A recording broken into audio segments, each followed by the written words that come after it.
So what's the difference between Duke in the interrogation room and that interrogation room, you in the interrogation room? What's the difference?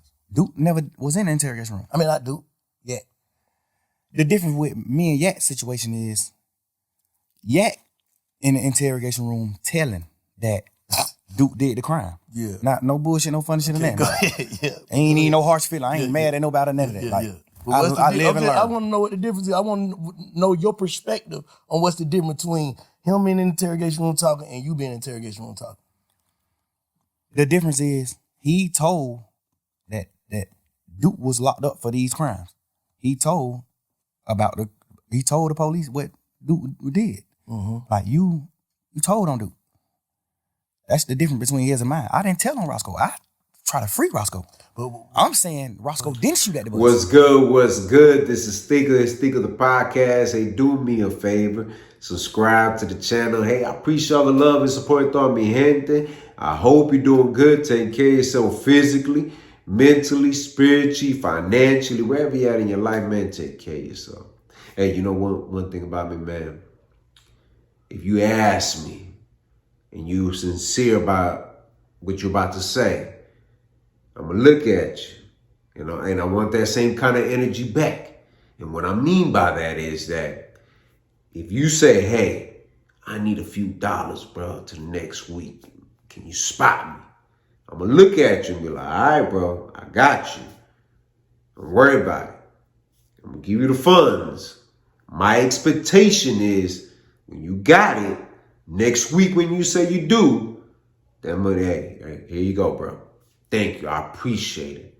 You kept the lights on, or hey, my car note, my electric bill, my water bill, you helped out. I appreciate you. But if you ghost me, I'm going to look at you sideways and don't expect that same kind of energy again when I see you. It's just what it is. And y'all probably like, what do they got to do with anything, bro? I know, ain't got to do nothing. I just have to get that off my chest. How many people you know like that, bro? Let's be real. How many times you let somebody borrow money and you're like, all right, cool. But then a friendship just ended. And the other person was still sour for some reason. You let them borrow the money, right? And they're talking bad about you. I'm like, wait a minute, bro. I helped you out. This the way you give it? Okay, I got you, bro. I got you. So when I think about this Young Thug situation, right? And I'm saying, bro. Look, you talk too much. You still talking. You still going. You like the Energizer bunny. They just put a battery in your back and say, just continue talking. Bro, what is going on here? I would think that once you beat the charges and you're able to be free in this world, you would think just for that moment, I ain't going to entertain the BS. I'm not going to jump into that. If anything, I'm gonna do some unity. Let's get Atlanta popping again. No. You released a record pointing fingers. I don't get it, bro. I just don't get it. Why is it that the industry, está todo calladito, everybody quiet, shh, like I said before, hey, we don't speak about this guy. We let it be. It's okay. We understand it's Young Thug. When you see him saying the things that he was saying in the interrogation room, when he's in these interviews and they're throwing him softballs, they're like, hey, let me pitch it to you underhand. I don't get it, bro. I just don't get it. But that's part of the reason why I was never really a fan of Young Thug. So my opinion might be biased in a way because I've always looked at as a person trying to get in the industry and some of the things that this man has done. And I'm telling myself, this is not the way you get him. You cannot dress up like this and think that people are going to be like, oh yeah, I respect you gangster or whatever. I respect you as a man. Because what you portrayed into the internet, what you showing to the younger generation, that this is the only way you get attention. And I've never been a fan of that. Now he's a hypocrite, bro. Man. When I think about people that love to talk too much, I'm telling myself, like, why are these people even relevant? Why are we keeping them relevant? It's because of us. It's really, really because of us. When you really think about it, right?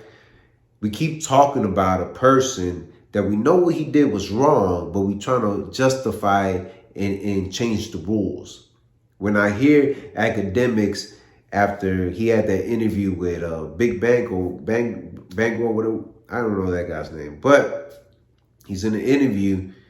At the end of the interview, academics say he needs to go to a therapist. He needs therapy. He needs to heal. And I'm telling myself, is that the excuse we always make? Or is that the excuse we do for this individual? There was no excuses for 6ix9ine.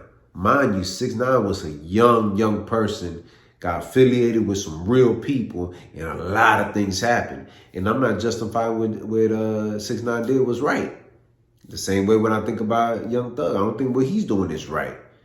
Because at the end of the day, if y'all committing something and y'all committing a crime and expect nothing to happen to y'all or nothing happen to your people, the ones that you don't want nothing to happen to, at the end of the day, man, it's going to happen. I remember a homie that's doing some time right now, right?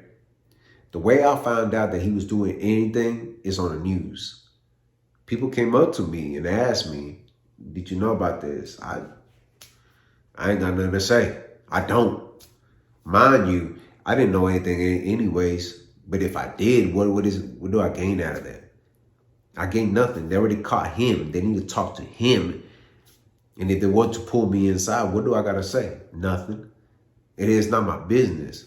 I wasn't involved in whatever he was doing. So when you think about Young Thug throwing names and saying this about this person, about this artist and all this, I'm just like, bro, you talk too much. Who does that? And you expect nobody to, oh no, what's the same? Rules for them, but not for me. Because I do what I want. I don't know what's up with some of these rappers. They get caught up in the fact, it's like they should be in politics, bro. The way they be just switching and trying to change the narratives and nah, this ain't what that is. I'm like, bro. But like I said, my opinion might be biased because I've never been a fan of this guy. I don't think his music is good. Never thought his music was good. He has a few records that you could listen to, but to say I'm gonna put a full Young Thug album from beginning to end, nope. Like I said, my opinion might be biased, but but me being involved in certain things in the streets, certain things that you learn at the baby steps, pretty much, you don't talk.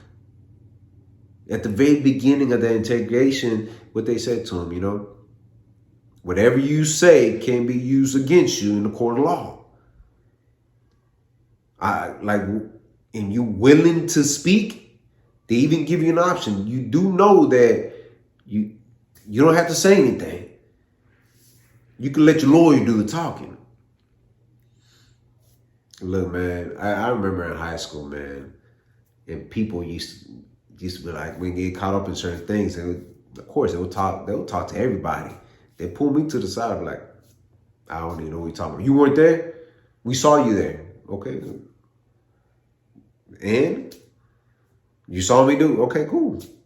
That's it. That's all. Because you learn at a very young age how to keep your mouth shut. Y'all remember what happened at that, I think it was at Twin Peaks where the bikers got into it? Till this day, I don't know anybody that went to jail. You know why? Shh. Well, I'm going to look both ways, bro. I'm like, who are you talking to? It's just, I don't know. Maybe it might be different, man. But, they've been doing that from the beginning stages or wherever people want to call the hood, the projects, the ghetto, whatever. Man, people do that all the time, man. I didn't see it firsthand too, man. Be people that I'm like, man, I thought that was a cool person. They did what? And I see paperwork, I'm like, wow. Okay. He snitched on his brother. He quit soon. I don't know, man. All I'm saying is, Young Thug, the only advice that I could give this man, be thankful that you're free. You would think that you would change your life around and maybe do something different. Maybe get out of the hip hop game. Do something that would change the world because you got all eyes and attention on you. You would think, hey, man, I'm going to turn this all around. Maybe I need to unite with Gunna. Maybe I need to do this. Maybe I need to piece these puzzles together so we could get something going in a positive direction. But it don't look like that. It don't look like that. But it is what it is. Y'all let me know what y'all think, man. Do y'all think that Young Thug is a snitch or he's not? Or we just moving the goalposts because it's Young Thug? Y'all let me know what y'all think. For real, I want to have this conversation with y'all. Y'all do me a favor. Subscribe to the channel. Si te gusta lo que mira, press like. Share this video on your social media platforms. Drop a comment in the comment section. I'm always interacting with me, gente. To side, hit the notification bell to get notified. Visit the website r2drec.com. And always remember, have peace in your heart, have faith, and never give up. All right, one. What's good? What's good? This is Stico. Hey, do me a favor, man. Somewhere on here, you get a chance to check out my other channel. I release all my music there. We have a lot of music coming out this year. Y'all definitely don't want to miss out. Do me a favor as well. Check out the website, r2drec.com. Purchase your merchandise. Let's keep this moving going. Thank you for all the love and support, and thank you for being patient with me. Hey, let's get it this year. All right, one.